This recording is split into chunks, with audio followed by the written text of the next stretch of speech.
सुप्रभात। राग द्वेष से रहित स्वरूप, राग द्वेष से रहित स्वरूप, ये हमारी आज की आध्यात्मिक चर्चा का विषय।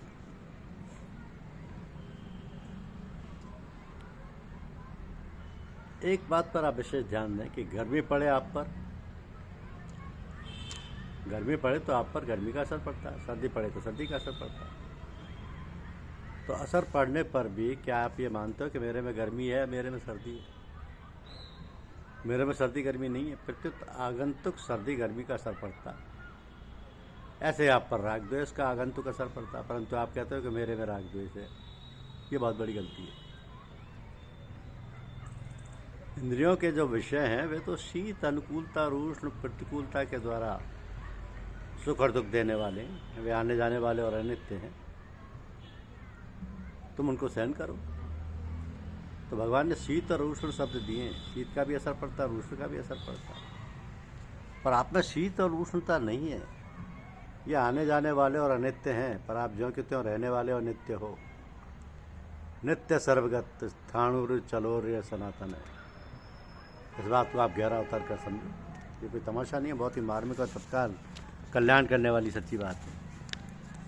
अगर आप में राग है तो वो हरदम रहना चाहिए, अर्थात आप रहोगे तो राग रहेगा, आप नहीं रहोगे तो राग नहीं रहेगा। अगर आप में द्वेष है तो आप रहोगे तो द्वेष रहेगा, आप नहीं रहोगे तो द्वेष नहीं रहेगा। आप तो रहते हो पर राग द्वेष रहते नहीं, आते जाते हैं। तो फिर आप में कहाँ है?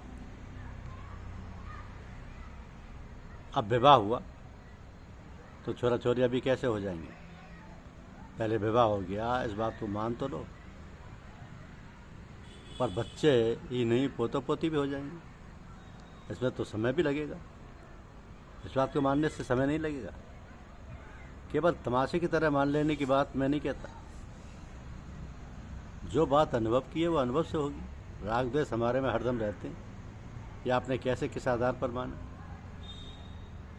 शीत उष्ण का असर पड़ता है तो आप में शीत उष्ण रहते हैं क्या? रहते तो नहीं है, लेकिन असर पड़ता है। हमारे में राग द्वेष है, ये बात आप छोड़ दो तो निहाल हो जाओगे। बहुत लाभ की बात है। अगर चोर और डाकू को रहने की जगह मिल जाए तो क्या वो उसको छोड़ेंगे? ऐसे हमारे में राग द्वेष है, ऐसा मानकर आप राग द्वेष को रहने की जगह दे देते हो, तो क्या वे आपको छोड़ेंगे? केवल पोथी की बात नहीं है, आप सबके अनुभव की बात है। क्या राग द्वेष आपके साथ हरदम रहते हैं? बताओ, नहीं रहते। तो फिर ये हमारे में है, ये आपने कैसे आधार पर मान लिया? हमारे में नहीं है, आते जाते हैं, आते जाते हैं, आने जाने वाले हैं। यही तो भगवान कहते हैं कि ये अनित्य हैं और आप नित्य हैं। नित्य सर्वगत है। अगर ये आप में है तो नित्य रहने चाहिए। आप अनुकूलता प्रतिकूलता को जितना अधिक महत्व देंगे उतना ही उनका असर अधिक होगा। जितना कम महत्व दोगे उतना ही असर कम होगा। महत्व नहीं दोगे तो असर नहीं होगा। उनके महत्व को तो आप छोड़ते नहीं। आप कहते हैं कि भगवत प्राप्ति तत्काल हो सकती है, लेकिन गीता ने कहा है कि काम क्रोध विधानाम यतीनाम यत चेतसाम। अगर असली भूख लगे तो भोजन में देरी नहीं लगती। प्यास अगर जोर से लगे तो पानी पीने में देरी नहीं लगती। ऐसे भगवत प्राप्ति की असली भूख लगे तो उसमें देर नहीं लगती। देरी आपकी भूख में, भगवत प्राप्ति में थोड़ी है। परमात्मा तत्व की प्राप्ति कठिन नहीं है। अनित्य चीज को छोड़ने में कठिनता मानने से ही परमात्मा की प्राप्ति के कठिन मान लिया। वास्तव में अनित्य चीज को छोड़ना कठिन नहीं है, क्योंकि वह तो अपने आप ही छूट रही है। कठिनाई तो उसको रखने में ही है। राग द्वेष का आना जाना बंद हो जाए, इसका भी कोई उपाय है? ये हो जाएगा। पहले विवाह हो जाए, फिर बेटा हो जाएगा, पोता हो जाएगा, परपोता हो जाएगा, सब हो जाएगा। अगर आप स्वीकार कर लो कि राग द्वेष हमारे में नहीं है तो इतनी भी देरी नहीं लगेगी। कारण कि बेटा पोता तो पैदा होंगे, उसमें समय लगेगा, परंतु इसमें समय नहीं लगेगा, क्योंकि परमात्मा पैदा होने वाले नहीं, वह तो सदा मौजूद हैं। पैदा होने वाले तो राग द्वेष हैं। राग द्वेष को आदर देने से ही परमात्मा का नाम होता है। हाँ, आए।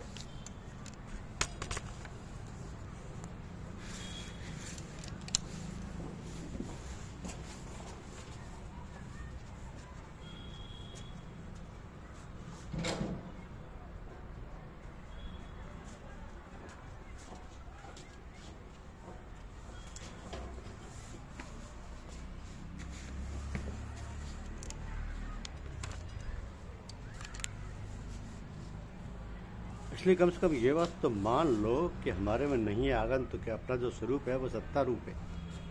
सत्ता मात्र में कभी राग दोष होते नहीं। यूँ हाँ में हाँ में नहीं मिलाना है। एकांत में बैठकर आप इसका अनुभव करो कि बात ठीक है, ये आते आते रहते हैं और मैं निरंतर रहता हूँ। ऐसा स्पष्ट अनुभव होता है कि ये हमारे से अलग है। अनुभव का आदर करो, असर का आदर मत करो। अन्यथा तो असर को महत्व मत दो, प्रत्युत इस बात को महत्व दो कि ये हमसे अलग हैं। बचपन में पढ़ाई बहुत बुरी लगती थी, पर बैठे बैठे पढ़ाई हो गई कि नहीं। एक दिन वो था जब पता नहीं लगता था कि दूसरा क्या कर रहा है, पर आज हम आपको पढ़ाने को तैयार हैं। पदार्थ तो आने जाने वाले, लेकिन उनका संबंध स्वयं में है। संबंध स्वयं में है। संबंध आपने माना है, जो माना है वो आप छोड़ो। आने जाने वाले पदार्थों का जोर नहीं है, आपकी मान्यता का जोर है। आपने मान लिया तो अब इसको ब्रह्मा जी भी नहीं चला सकते। किसी संत की, गुरु की ताकत नहीं कि छुड़ा सके। आपने पकड़ लिया तो वो कैसे छुड़ा देंगे। आपकी मान्यता को ढीली करने के लिए कहता हूँ, ये आगंतुक हैं, आप आगंतुक नहीं हो, फिर आपके साथी कैसे हुए। इनको आप मन में क्यों मानते हो। कृपा करके इनको अपने में मत मानो। क्या आपको दया नहीं आती। एक भिक्षुक आपसे बात कह रहा है, उस पर दया तो आनी चाहिए। आप गृहस्थों में से कोई टुकड़ा मांगता है तो उसको देते हो कि नहीं। ऐसे ही मेरे को भी टुकड़ा दे दो। इतनी बात मान लो कि राग द्वेष हमारे में नहीं है। इसमें शंका संभव ही नहीं है, क्योंकि 2 और 2 4 ही होते। मैं ये चाहता हूँ कि आप इस बात के पीछे पड़ जाए। तत्काल भगवत प्राप्ति जिनको होती है हो ही जाती है। आपकी ऐसी इच्छा है कहाँ। इस बात को समझने के लिए इतना परिश्रम ही कहाँ है। आप में जितनी लगन है वो लगन लगाइए। दिन में पूछो खुद को, सुबह को पूछो, शाम को पूछो, रात्रि में नींद में उठकर पूछो स्वयं से। क्योंकि राग द्वेष आने से निषिद्ध क्रिया हो जाती है। राग द्वेष का असर पड़ने से, उसके वशीभूत होने से निषिद्ध क्रिया हो जाती है। तो भले ही हो जाए, पर राग द्वेष हमारे में नहीं। इस पर तो कायम रहो, भले ही निषिद्ध क्रिया हो। पर ये अपने में कैसे हुए, अपने में है ही नहीं। जब तक क्रिया होगी तब तक तो दुखी होते रहेंगे। भले ही दुखी हो जाओ या सुखी हो जाओ, पर दुख में जो आप बही रहते हैं, सुख में भी आप बही रहते हैं। सुख दुख तो होते रहते हैं। सुख दुख तो होते ही रहते हैं। आपको स्वयं को, ये तो पंढरपुर में चतुर्मास हुआ था। उसमें कि एक दिन ये कहा गया कि तत्व की प्राप्ति तो बड़ी सरल बात है। इसको सुनकर कुछ लोग कहने लगे कि तुकाराम जी महाराज ने ऐसा कहा कि तत्व प्राप्ति में तो कठिन था। महाराष्ट्र के संतों की वाणी पड़ी। एक धारणा है कि ज्ञानेश्वर जी, तुकाराम जी आदि संतों को भगवत प्राप्ति हुई थी। वे तत्व पुरुष थे। तत्वज्ञ पुरुष के भीतर ये भाव रह सकता ही नहीं कि तत्व प्राप्ति कठिन। उनकी वाणी में तत्व की प्राप्ति सुगमता से होती है। ये बात नहीं आए, ऐसा हो ही नहीं सकता। उनकी वाणी में बात जरूर आएगी कि तत्व प्राप्ति सुगम है। इतने में एक आदमी बोल गया कि वाणी की ऐसे सुगम लिखा है उसमें, तो सुगम है। तत्व को बनाना थोड़ी है। वह तो जो कहते हो विद्यमान है, फिर उसकी प्राप्ति में कठिनता किस बात की। राग द्वेष हमारे में, ये मान्यता दृढ़ कर ली है, इसलिए तत्व की प्राप्ति कठिन दिखती है। धन्यवाद। यूट्यूब चैनल को लाइक और सब्सक्राइब अवश्य कीजिए। शुक्रिया।